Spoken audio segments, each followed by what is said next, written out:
40 days. They say the soul finally leaves the earth on the 40th day. I sat sunk into an armchair in the parlor of our Hamptons estate, while the house hummed with mourners. And it felt as if my own soul was preparing to follow Victor. The scent of lilies was suffocating, the clink of crystal polite and distant, the condolences soft and meaningless. Everything was perfect, exactly as it should be for the memorial of Victor Holloway, founder of Sterling Reserve. To the world, I was the grieving widow at the center of it all. In truth, I was behind glass, watching a play I no longer belonged in. People approached, murmured the same lines. Maya, stay strong. Victor was a giant. What a terrible loss. I nodded. I smiled the required smile. Their eyes never really saw me. They saw the elegant accessory who had spent 40 years making Victor shine brighter. They had no idea that the biggest contracts of his life were closed at my dinner table, between the second course and dessert, while I coaxed Belgian chocolatiers and French truffle hunters to talk about their grandchildren instead of price per kilo. Victor used to laugh and say, I build the walls, Maya, you make it a home. Without you it's just stone and money. Now it was only stone. In my lap rested a slim, embossed leather folder I hadn't released since the notary handed it to me. This is Victor's final wish, he'd whispered. Only after the public will is read. The public will had been exactly what everyone expected. Houses, investments, cash split between Grant and me. The company was never mentioned, because 100% of Sterling Reserve now belonged to me alone. I knew what the pages said. I had read them once. I hadn't opened the folder again. It felt like betrayal to plan a future that didn't include him. Across the room, I found my son. Grant wasn't grieving. He was glowing, surrounded by executives, gesturing with the easy arrogance of a man already wearing his father's crown. The way he adjusted his tie, the way he clapped our CFO on the shoulder, like he owned him, it was all rehearsal. He caught my stare, excused himself, and strode over. Mom. His voice carried a new metallic edge I'd never heard before. We need to talk. He steered me to the buffet laden with the foods I had chosen myself that morning: caviar from the Caspian, cheeses aged in Normandy caves, truffles flown in from Perigord, the living heartbeat of the empire his father built. Starting tomorrow, he said, popping a canapé into his mouth without tasting it, I take over. Dad's office is mine. You'll clear out his things and yours. I'll be redecorating the estate for corporate events. You'll move to the city penthouse. It's smaller, but it'll be enough for one person. He said it casually, like rearranging furniture, like he wasn't evicting his mother from the home she'd lived in for 40 years. I stayed silent.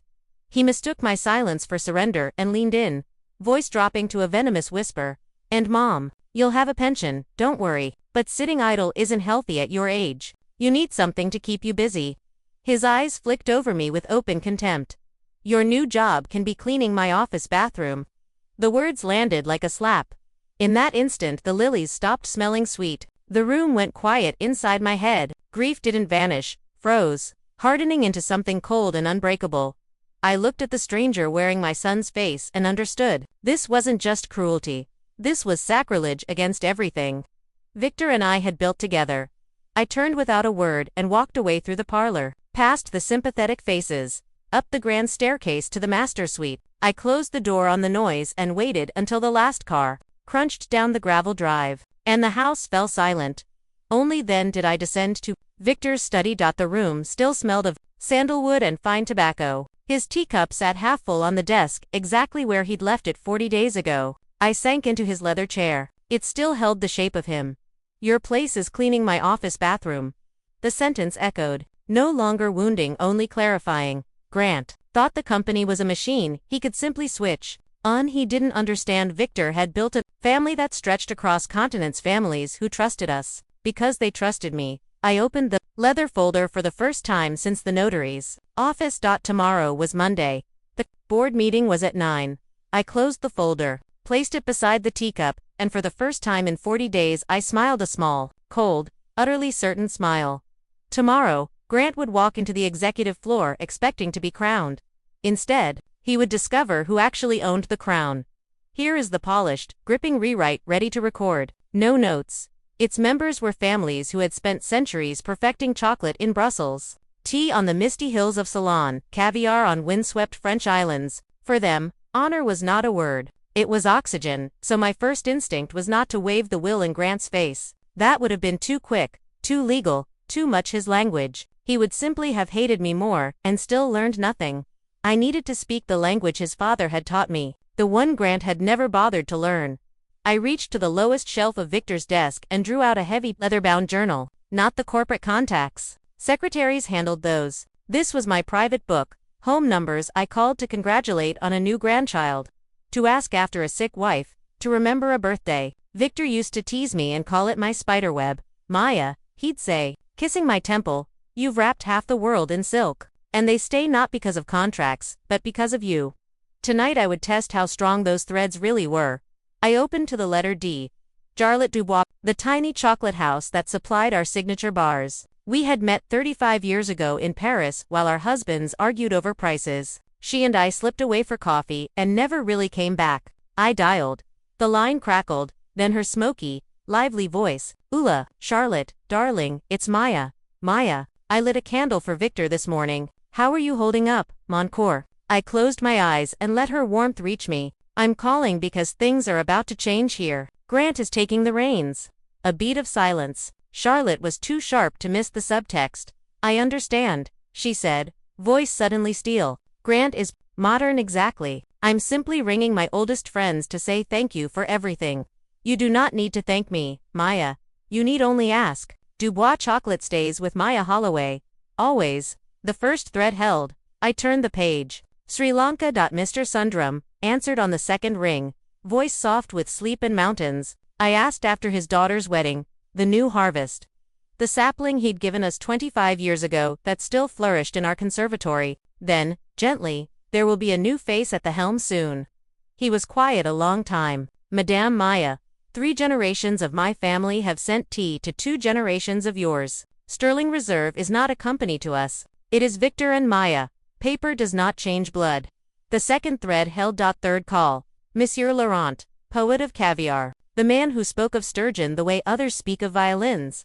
I delivered the same careful message. His reply was immediate. Madame, some things are not for sale. My name and my caviar belong beside yours. That is the end of it. 3 threads, stronger than any contract. I closed the journal. The study was dark and silent, but the silence no longer felt empty. It felt like the hush before a storm. My web was alive, and tomorrow it would become a net.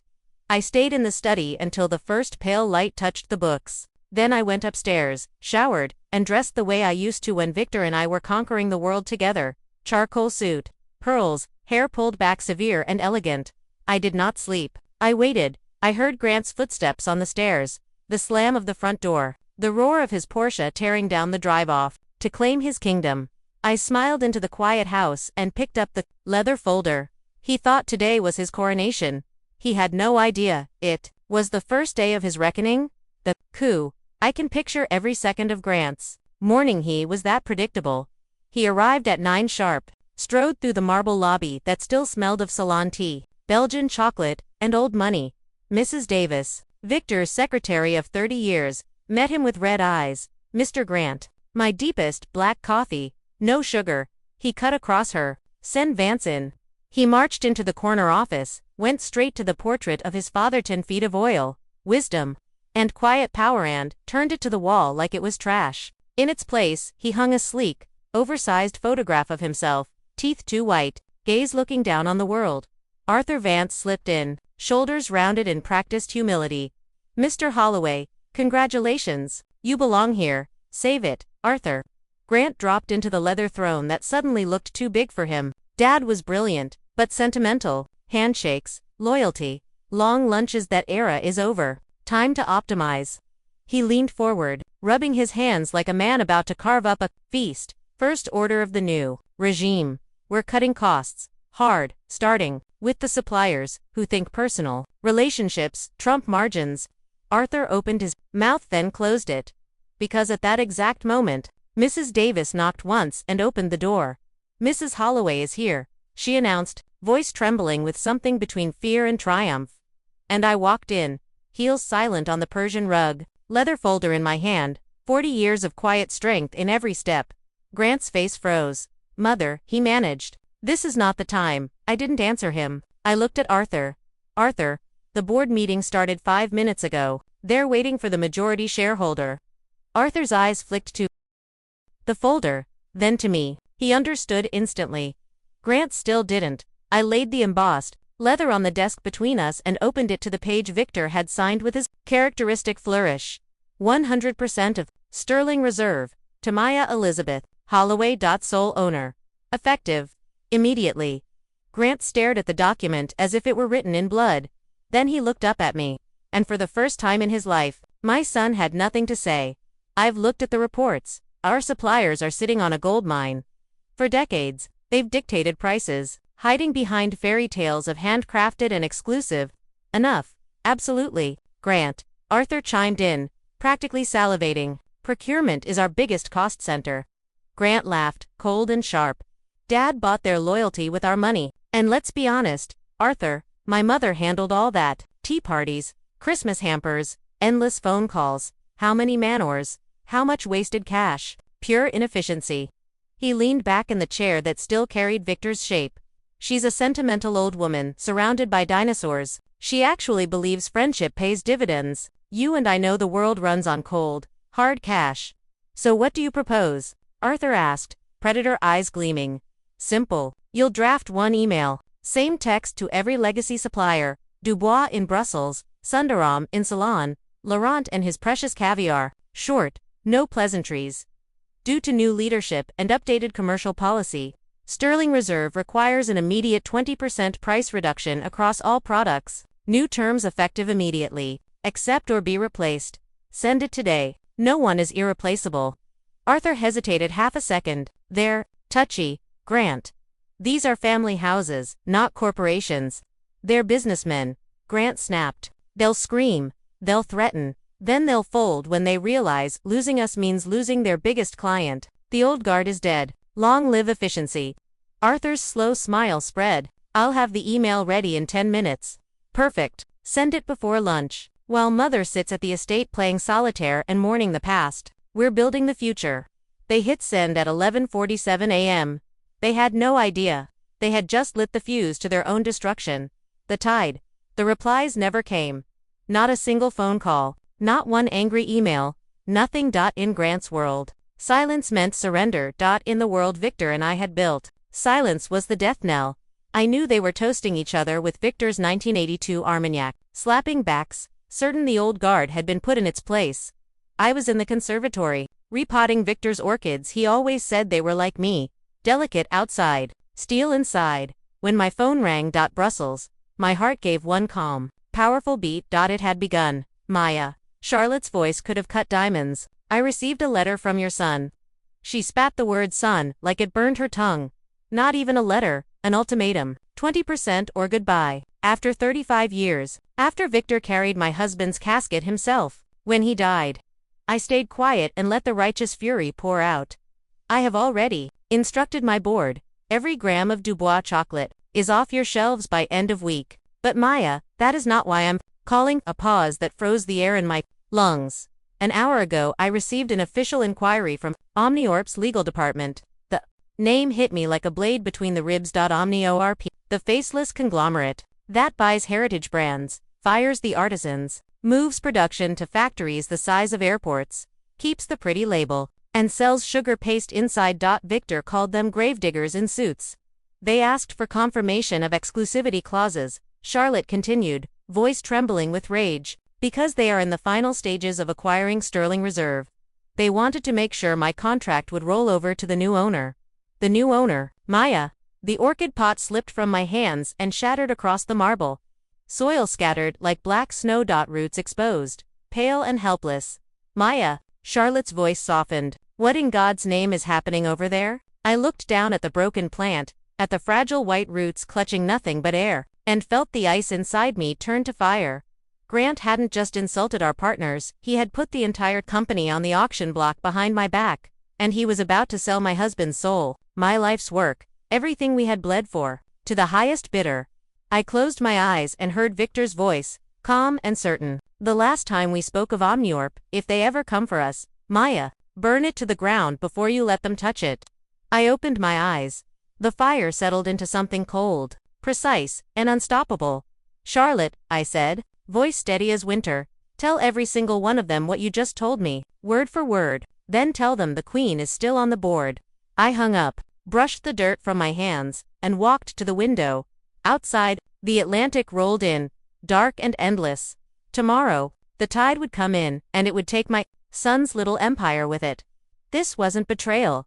This was desecration. Grant and Arthur hadn't simply tried to steal the company from a grieving widow. They had planned, from the very first day, to sell Victor's life's work to the one enemy he despised most on earth, the soulless conglomerate that stripped heritage brands of everything that made them breathe and left only a hollow logo on a shelf of cheap imitations. The 20% ultimatum hadn't been greed, it had been grooming. A shiny little line item to make the balance sheet prettier for the slaughter. And Arthur, family friend, the man who had wept crocodile tears at the memorial while shaking my hand, had been the broker of the betrayal, whispering poison into my son's ear, steering him toward the deal that would make them both obscenely rich. The pain of Grant's words at the memorial was nothing compared to this. Those had wounded me. This stabbed Victor in the back while he lay in the ground, powerless to defend his name. The dead cannot protect their honor. So I would. Charlotte, I said into the phone, voice calm as winter steel. Do not send any reply yet. Spread the word. Tell Laurent, tell every single one of them exactly what Omniorp is planning. Let them know their names, their families, centuries of craft, are about to be sold at auction to the highest barbarian. A sharp intake of breath, then Charlotte's answer low, lethal, and thrilled. Consider it done, Maya. The gravediggers will starve tonight. I hung up and walked into the garden. The sun was bright, the air heavy with roses. I took my pruning shears and began cutting away the dead blooms, deliberate snip so the new buds could drink the light. Across oceans and time zones, my spider web carried the message like wildfire. The unveiling, Manhattan, a glass tower, a sterile boardroom. Grant stood at the head of the table, laser pointer in hand, voice ringing with triumph. As you can see, gentlemen, our aggressive supplier renegotiation has already unlocked a projected 20% cost reduction this quarter. His phone buzzed. Sam Jones, warehouse manager. He killed the call, making Sterling Reserve the crown jewel. Your portfolio has been missing. Buzz. Sam Jones again. Grant flipped the phone face down, smile tightening. We deliver not just a brand, but exclusive, unbreakable supply contracts with the finest. The door burst open. Sam Jones stood there in his work jacket, pale, sweating, looking like he'd seen the end of the world. Mr. Holloway, get out, Grant hissed, crimson with shame. The ships, Sam rasped. All of them. Brussels, Ceylon, the French fleet, every container. They've turned around. Cargo halted. Refusal of delivery. Everything. The room froze. Behind Grant, the slide still glowed. Plus 20% margin improvement. One Omniorp executive closed his laptop with a soft terminal click. Another stood, buttoning his suit. Gentlemen, he said, not even looking at my son, it appears the asset no longer exists. They filed out without another word. Grant stood alone beneath the cruel light of his own presentation, the victorious smile sliding off his face like melting wax. The verdict. I was still in the garden when the tires screeched up the drive. Car doors slammed. Footsteps pounded across gravel. I did not turn around. I kept pruning snip, deadheading the past so the future could grow. Grant's voice cracked behind me, raw with panic and rage. Mother, what did you do? I laid the shears down, brushed the petals from my hands, and finally faced him. Arthur hovered 2 steps behind, pale as ash. I looked at my son, really looked at him, and spoke the first words I had addressed to him since the memorial. I did exactly what your father would have done, Grant. I protected his soul. Then I walked past them both, into the house that was still mine, toward the study that was still mine, to the empire that had never for one single second belonged to anyone but me. The roses would bloom again tomorrow, and Sterling Reserve would bloom with them, because some things cannot be bought, sold, or broken. They can only be guarded by a woman who is never just the wife. I heard them long before I saw them. The screech of tires tearing through the gates, car doors slamming like gunshots, gravel spitting under furious footsteps. They didn't walk into the house, they stormed it. Mom. Grant's shout ricocheted through the halls and spilled onto the terrace. Where are you? I didn't answer. I clipped one last black Baccara rose deep, velvet burgundy, almost blackhand, laid it gently in my basket. They appeared on the garden path moments later. 2 cornered animals. Grant was a wreck, jacket flapping open, tie yanked loose, face twisted with rage and terror. Arthur trailed behind, clinging to composure, but his eyes darted like a trapped rat's. "Mom, what did you do?" Grant roared, voice cracking. "The suppliers, all of them, canceled everything. You called them. You ruined us." Arthur placed a hand on Grant's shoulder, half calming, half clinging for support. Double quotes Mrs. Holloway. He began, voice oily with fake concern. "We're in crisis. The company is paralyzed. We know you spoke to our partners. Please call them now. Fix this misunderstanding. We're begging you."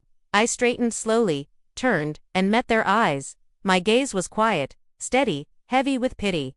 "What are you talking about, Grant? Don't play dumb," he screamed, flailing. "Contracts torn up. Shipments stopped. You did this." I clipped another faded bloom. The snip echoed like a judge's gavel. "I didn't tell anyone to cancel anything," I said, voice soft but carrying across the garden. "I simply called my friends to say goodbye." Grant blinked, confused. "Goodbye? This is business." "No, son. You never understood. Your father's company isn't warehouses and spreadsheets. It's people. 40 years of trust. You shattered that trust in 2 days. I didn't cancel a thing. I just told them the old sterling reserve no longer existed. They chose not to serve the new one." "That's a lie," Grant shrieked. "They'd never walk away over sentimental nonsense." I inhaled the roses, sweet and alive, and looked straight at them. "I told them the truth, that you insulted them with your ultimatum, and that you were selling their life's work along with your father's legacy to Omniorp." The garden froze. A bee halted mid-flight. The breeze died. Grant's fury drained away, replaced by pure terror. Arthur's mask shattered. His face went slack, mouth open, eyes wide with the realization that their deepest secret was now naked in the sunlight. Arthur recovered. First, fear is a powerful motivator. He switched tactics instantly, voice dripping with rehearsed urgency. "Maya, thank God you know. We didn't want to worry you until it was final. The company is drowning, debts, cash flow crises, outdated contracts. Victor hit it all. Selling to Omniorp was the only way to save it." Grant latched onto the lifeline. "Yes, Mom. Dad left a mess. We were fixing it quietly for you." Arthur yanked papers from his folder and thrust them at me. "Sign this now. Emergency power of attorney to Grant. It lets him close the Omniorp deal. If you don't, we file for bankruptcy tomorrow. You'll destroy everything your husband built." Blackmail, threats, panic dressed as rescue. They still saw the weak, sentimental widow they could bully into submission. I didn't even glance at their papers. I set my basket on the bench, placed the shears inside, and drew out the slim, embossed leather folder I had carried since the memorial. Cool, smooth, heavy with truth. "You mean these papers, Arthur?" I asked softly. They stared at it, bewildered. Just another trinket from the old woman's world. I stepped forward. They instinctively stepped back. I stopped in front of Arthur and held the folder out to him. "Open it." His trembling fingers took it. He flipped it open. The world tilted. There, in Victor's bold, unmistakable script, beneath the notary's seal, 100% of the shares of Sterling Reserve to Maya Elizabeth Holloway, sole owner, effective immediately. Arthur's breath hitched. The papers slipped from his hand and fluttered to the gravel like dead leaves. Grant stared, mouth working soundlessly, face draining to ash. I looked at my son, really looked at him, and spoke for the first time since his insult at the memorial. "I didn't ruin the company, Grant. You tried to sell a company you never owned. I simply reminded our friends whose company it actually is." I turned back to my roses. "Mrs. Davis is expecting you both at the office in 1 hour. Clean out your desks. Security will escort you." I clipped another bloom, snip clean and final. "Arthur, your resignation is effective immediately. Grant, you may keep the Porsche. Consider it severance." I didn't watch them leave. I didn't need to. The gravel crunched again, slower now, defeated. Car doors closed quietly this time. The engine faded into the distance. I placed the last, perfect rose in my basket and smiled at the garden. The air smelled sweeter than it had in 40 days. Victor's soul was safe, and so was mine. Arthur's fingers shook as he took the folder. Grant leaned in, breath ragged. I watched them the way one watches a house of cards finally meet the wind. Arthur opened it. His eyes scanned the first line, then the second. His face collapsed. Confusion, realization, horror. The folder would have hit the ground if Grant hadn't snatched it. He read. The arrogance drained out of him like blood from a cutthroat. His mouth opened. No sound came. 2 pages. That was all it took. Last Will and Testament of Victor Holloway, 100% of Sterling Reserve. Inc. To my wife, Maya Elizabeth Holloway Soul, an exclusive ownership effective. Immediately upon my death, I took the folder back from my son's limp hands. My place, I said, voice quiet, steady, final, is not cleaning your office bathroom. Grant. My place is at the head of the table where your father made his empire, the table where you and this man planned to sell his soul. I looked at Arthur. He was already shrinking. You are both fired. You have 1 hour to remove your personal belongings from my building. Security will escort you. After this evening, you are never to set foot on my property again. I turned my back on them and walked toward the roses.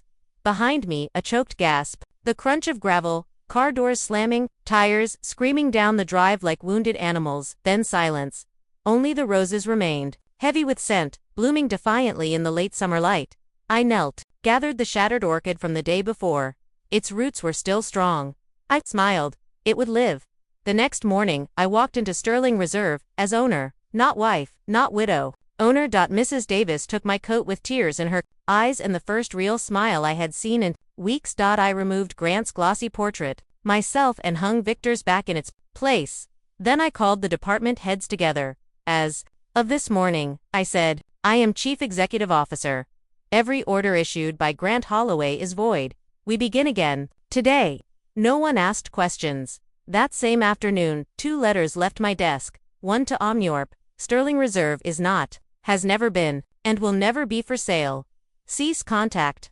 One to our General Counsel. Initiate immediate investigation into Arthur Vance for fraud, breach of fiduciary duty, and attempted corporate sabotage. Weeks later, I flew to Brussels, not for contracts, but for dinner with Charlotte on the Grand Dash Place. We drank Burgundy, laughed until we cried, and spoke of everything except business. At the end, she squeezed my hand. Victor is proud of you, Maya. You didn't just save the company, you saved our shared soul. 6 months later, in the sunlit tasting room, our oldest friends gathered around a new product. Small jars of pear confiture kissed with Ceylon cinnamon and a breath of French brandy. I lifted one jar. We'll call it the Charlotte, I said, looking at my friend through sudden tears. In honor of friendship that no money can buy and no greed can break. Applause filled the room. I looked at the faces I loved, at the legacy we had defended together, and felt something settle inside me. Something warm and unbreakable. I had saved Victor's dream. But more than that, I had built my own. Some things cannot be sold, stolen, or humiliated. They can only be guarded by a woman who was never just anything. And that is the end of Maya Holloway's story. A story about quiet strength, about dignity that cannot be taken, and about how respect, loyalty, and real human connection are the only capital that never depreciates. So tell me, in the comments, was Maya right to banish her only son forever? Cold justice, or a mother's broken heart speaking? What would you have done? Your thoughts mean the world. Drop them below. If this story moved you, like, subscribe, and hit the bell, because there are so many more coming. Thank you for staying until the very last rose. See you in the next one.